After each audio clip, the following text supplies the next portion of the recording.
Here's a question for you. What does the store that absolutely haunted you in the mid 2000s when you were 17 with the most horrendous marketing that made you feel inferior and smelled like cologne have in common with this store where you maybe spent hours talking to your friends drinking coffee in the cafe? Well, the answer is they both should be long gone, or at least not doing very well. After all, in the age of the internet, who buys books at a bookstore? And how on earth did this place survive? But they're both doing quite well. In fact, they've had a miraculous turnaround in so many ways. And it all boils down to this: merchants, people in retail actually leading companies. See, there was a trend for a long time, and I was kind of following it, where either private equity took over or large conglomerations, and they put these people that were either in finance, mostly in finance, that kind of thing, in charge. And in some ways that can be a good thing when you have someone who has kind of an outside perspective looking in. They can make changes that maybe someone who's been so embedded in the industry just can't see. But often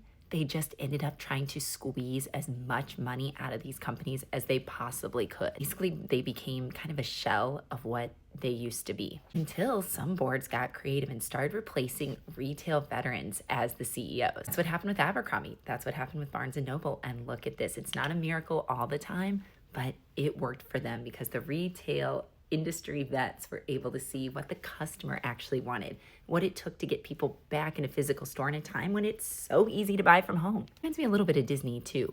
Bob Chapek, former CEO, was known as a bit of a bean counter, like a money guy trimming the budget, and you saw it in the parks and resorts when he was the CEO. Things were just getting cut. It's important to note that he came up through like products and parks and all that, so he wasn't really technically a finance guy, but he didn't have that imaginative brain. They got Bob Iger back in there. Things have turned around. You need creative people in a creative company. Who would have thought? So this is important. Whether you're a small business owner or work for a big company, sometimes the best fits are the most logical people, and it's okay not to rock the boat like that. I just thought this was really interesting because I didn't know that they had switched back to more retail specific people to run their companies, and it worked out for them.